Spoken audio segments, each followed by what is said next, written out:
Halo anak-anak, Shalom. Bagaimana kabar kalian? Semangat, sukacita? Ya, hari ini kita akan belajar ilmu pengetahuan alam. Kita akan belajar alat pernafasan manusia. Coba tebak, Budu ini sedang bernafas, menghirup udara atau melepaskan udara? Coba diperhatikan ya Budu ya.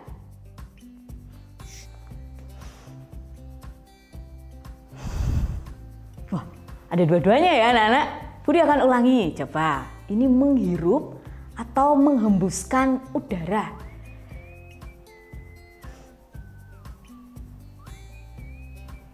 Ya, ada yang tahu? Coba sekarang anak-anak, Budi mau minta tolong kalian menghirup udara sekarang. Sudah? Sekarang coba menghirup terus ditahan sampai hitungan ketiga. Budi akan hitung ya nanti. Kalian tarik nafas, tahan 3 detik, 1, 2, Budi akan beri aba-aba. Siap? 1, 2, 3. Tarik nafas. Tahan. 1, 2, 3. Sekarang dilepaskan. Nah, anak-anak tahu bagaimana proses menghirup udara dan menghembuskan udara? Ada yang tahu? Nah, anak-anak, hari ini kalian mau belajar namanya alat pernapasan manusia. Kita bisa menghirup udara, kita bisa menghembuskan udara karena ada alat pernapasan. Kita akan belajar alat pernapasan manusia di modul kalian bagian B. Bernapas adalah satu kegiatan terus-menerus yang dilakukan oleh makhluk hidup sepanjang hidupnya. Dengan bernapas kita mendapatkan oksigen yang diperlukan untuk metabolisme tubuh sehingga metabolisme itu dapat berlangsung. Oksigen itu berperan sebagai sumber energi sehingga proses metabolisme dalam tubuh dapat terjadi. Jadi penting sekali ini untuk bernapas. Setiap hari kita harus itu, karena kalau enggak berarti kita sudah tidak hidup gitu kan. Nah, alat pernapasan manusia itu apa saja? Perhatikan berikut ini ya. Ada hidung, tekak atau faring, pangkal tenggorok atau laring, batang tenggorok atau trakea, bronkus, bronkiolus, paru-paru atau pulmo. Perhatikan gambarnya anak-anak. Ada hidung, tenggorokan, kemudian ada paru-paru. Di situ ada dalam paru-paru ada bronkus, ada bronkiolus, alveolus, ada diafragma. Nah, anak-anak, sekarang kita akan bahas satu persatu alat pernafasan pada manusia. Hidung. Hidung merupakan organ pernapasan pertama yang dilalui udara luar. Merupakan lubang tempat masuk dan keluarnya pernafasan. Hidung itu ada bagian-bagiannya. Ada lubang hidung, rongga hidung, dan ujung rongga hidung. Yang kedua, faring. Faring merupakan percabangan dua saluran, yaitu saluran tenggorokan yang merupakan saluran pernapasan dan saluran kerongkongan yang merupakan saluran pencernaan. Nah, faring dimulai dari akhir lubang hidung hingga daerah pangkal tenggorok atau awal laring. Fungsi faring dalam proses pernapasan hanya sebagai tempat lewatnya udara menuju ke laring. Jadi ada dua saluran percabangan yang di sini disebut faring ya, untuk ke arah tenggorokan atau kerongkongan. Gambarnya ada di sini nak.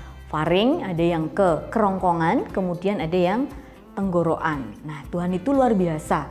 Tuhan nggak pernah salah. Nanti kalau dimasukkan ke kerongkongan kita terselak-selak, tersedak terus gitu kan. Tapi hebatnya Tuhan kok beri yang namanya faring ini anak-anak. Nah, laring merupakan daerah kotak suara dengan selaput suara. Pita suara terletak di dinding laring bagian dalam. Selaput suara itu akan bergetar jika terhembus udara dari paru-paru. Pada laring terdapat katup pangkal tenggorok atau epiglotis dan tulang-tulang rawan yang membentuk struktur jakun. Nah, epiglotis ini berguna untuk menutup laring sewaktu kita menelan makanan. Dengan demikian makanan tidak masuk ke dalam saluran pernapasan. Fungsi laring mengatur tingkat ketegangan dari pita suara yang selanjutnya mengatur suara. Laring juga menerima udara dari faring diteruskan ke dalam trakea dan mencegah makanan dan air masuk ke dalam trakea. Oke, perhatikan laring itu di sini anak-anak. Gambarnya ya. Alat pernafasan berikutnya ada trakea, batang tenggorok. Trakea ini terletak di depan kerongkongan atau saluran makanan. Batang tenggorok tersusun dari tulang-tulang rawan yang berbentuk cincin. Fungsi trakea itu mengusir debu-debu halus yang lolos dari penyaringan di rongga hidung. Nih anak-anak, ada laring, kemudian trakea, kemudian ada bronkus atau cabang tenggorok. Nah, bronkus, cabang batang tenggorok tersusun dari tulang-tulang rawan yang berbentuk cincin. Bronkus ini merupakan percabangan dari trakea, bercabang menjadi dua, kanan menuju paru-paru dan kiri menuju paru-paru kanan, kalau yang sebelah kiri menuju paru-paru kiri.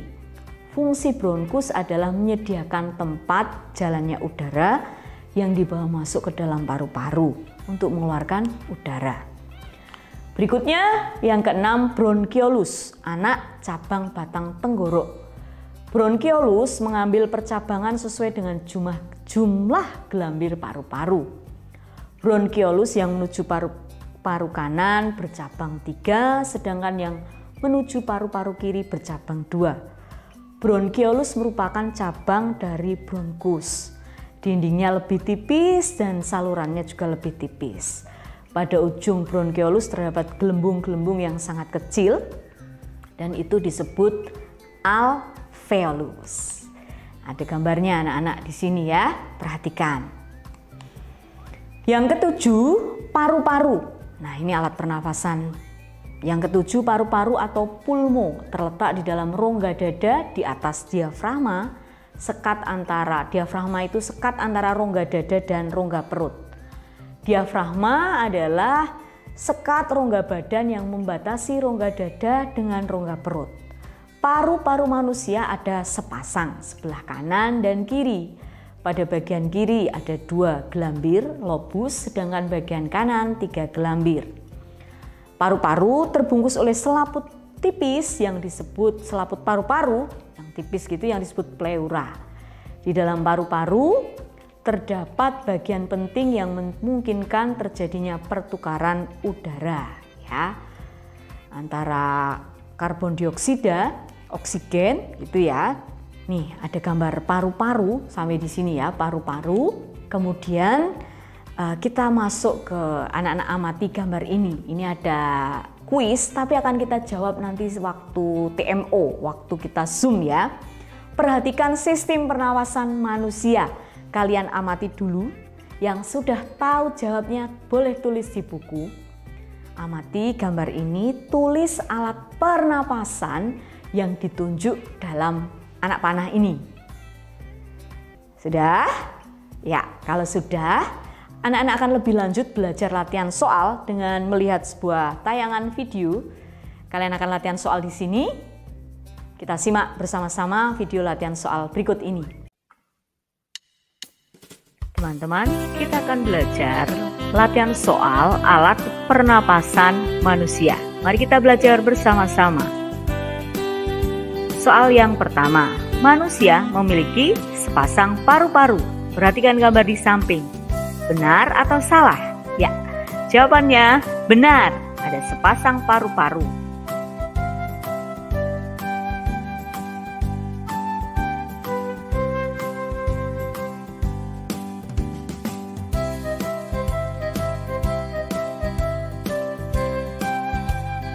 Soal yang kedua, perhatikan gambar di samping.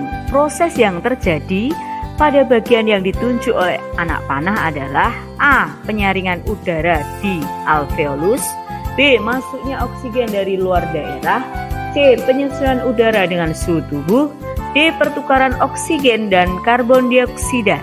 Jawaban yang betul, pertukaran oksigen dan karbon dioksida, karena bagian itu disebut alveolus. 3. Organ paru-paru manusia dilindungi oleh selaput yang disebut pleura.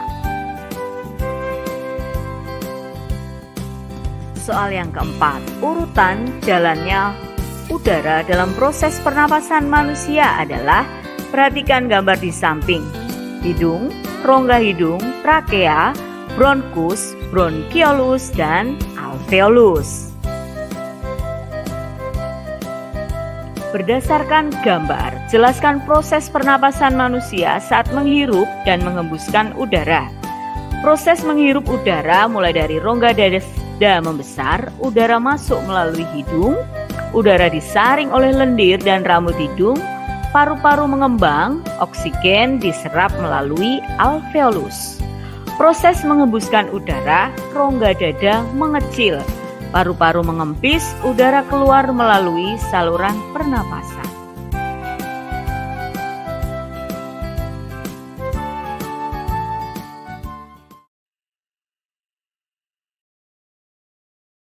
Nah, anak-anak, kita sudah selesai hari ini belajar alat pernapasan manusia. Tadi ada 7 dan mudah-mudahan kalian paham. Setelah ini kalian akan melanjutkan dengan kegiatan belajar. Selamat belajar. Tuhan Yesus memberkati. Shalom.